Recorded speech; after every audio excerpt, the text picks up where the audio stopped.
First, I was being married in Jerusalem this September. My son and his wife have been to Israel.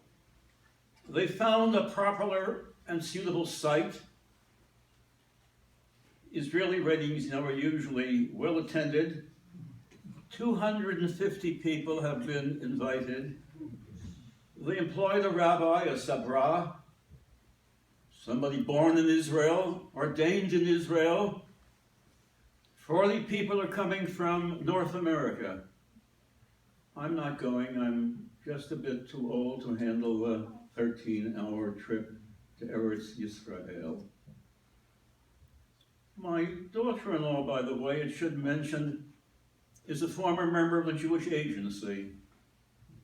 She served for 5 years as a member of the agency. She's on a name-to-name basis with the President of Israel, even with Netanyahu. They know her. Joan is an important person in Israel.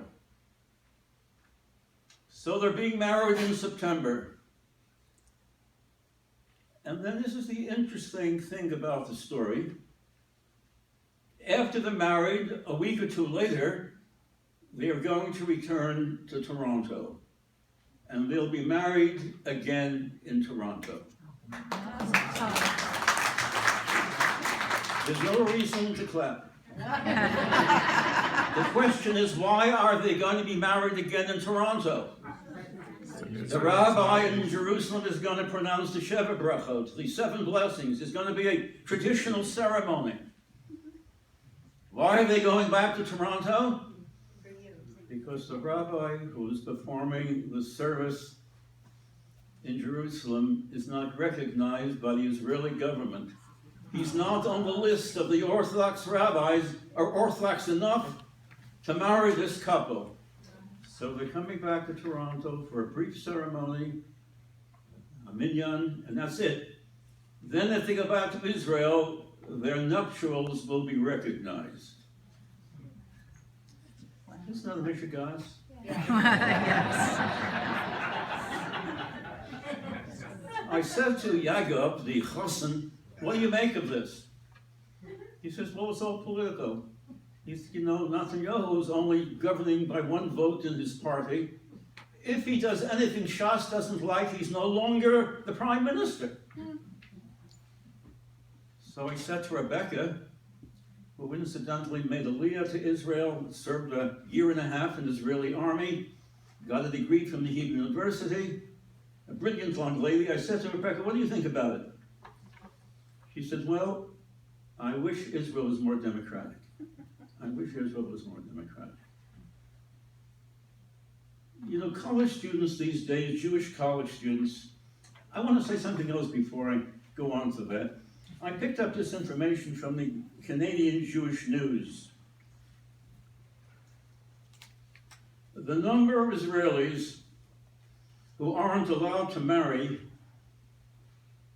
including 364,000 from the former Soviet Union, 284 LGBTQ Jews, and 13 non-Orthodox converts, come to 660,000 people who are not accepted as total citizens in Israel. Tough to accept, right? Tough to accept. When Ben-Gurion, was involved in a controversy some years ago, who was a Jew? You may not remember it, but I'm old enough to remember it, I'm old enough to remember the creation of Israel. I was 28 years old when Israel was created. I remember the excitement. What's going to happen at the UN? How will the votes go? And I remember the ecstasy, the excitement, the fervor when Israel was declared a Jewish state. Wonderful, after all of those years, to live at a time when Jews will once again think of Israel as a home where all of them will be welcomed. But there was in Chutz La'aretz, outside of Israel, discussion, who is a Jew? And there are various attitudes and feelings expressed, of course.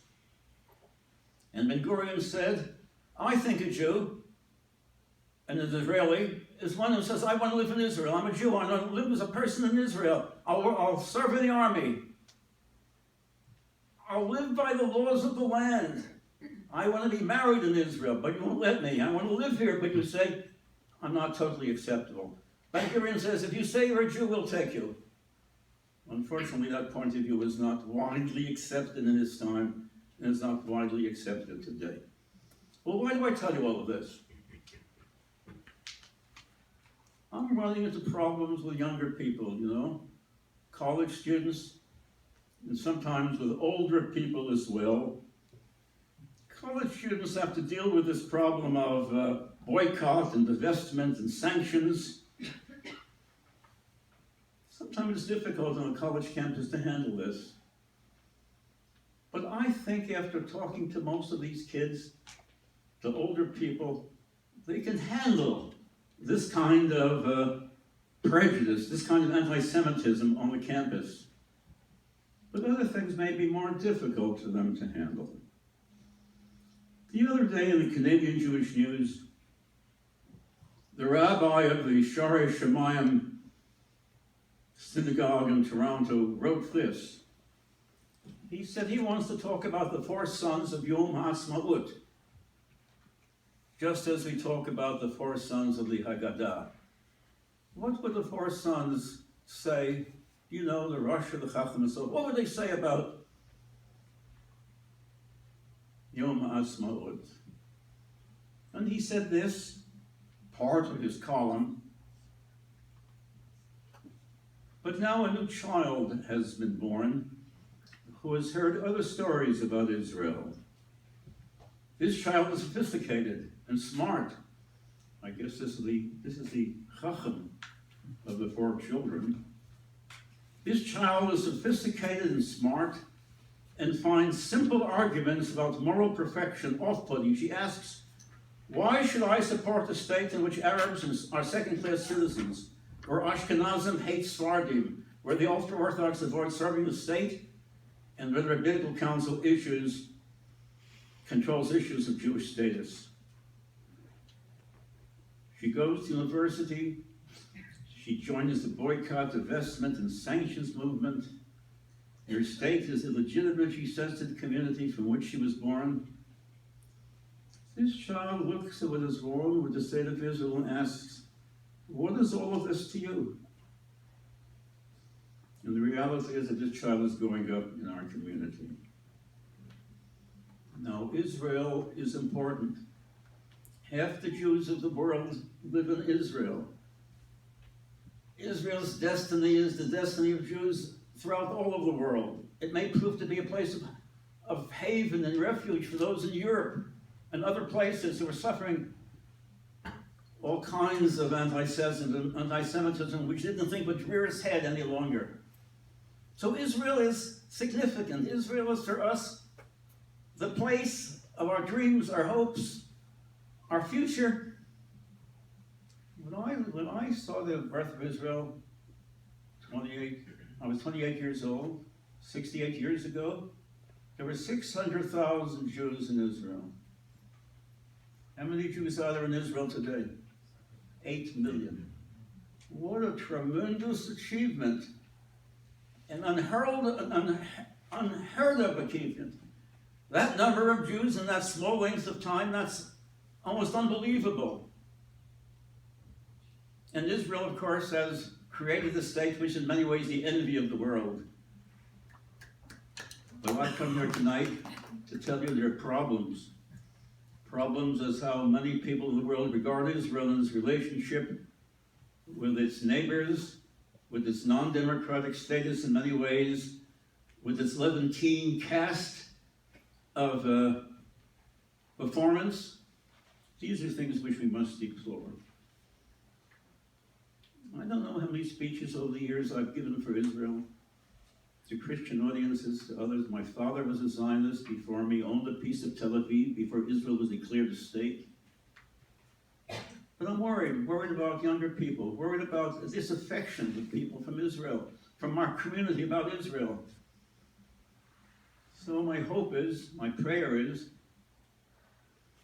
that somehow the leaders of Eretz Yisrael will find the courage, the wisdom, the forbearance to meet with a similar number of leaders from the Arab countries, to think in terms of the two-state solution, which Israelis want and said they want, to have this come to fruition. This kind of new approach, possibly to bring to Israel a new light of hope and meaning and future. So my friends, this is my story, and these are the implications that flow from it. I said to Rebecca, what about all of this? She said, I want to get married, but I wish we didn't have these problems with my friends and democracy, lack of democracy in Israel. But let's hope for a new birth of freedom, a new light to shine upon Zion. It's our dream, it's our hope, it's our future. So I'm here to congratulate all the people who are working for our community. The word community involves the word unity, which is its important suffix, unity. We work separate for many, many things, but to come together only in the federation. And this is its strength, and this is its purpose, and this is its future. So I come here to congratulate you, all of you, to wish you well in the days to come, and hope that Kimitzion Teisei Torah, the word will once again, the Torah out of Jerusalem, Var Adonai B'Yerushalayim, and the word of the Lord from Jerusalem. Thank you all very much.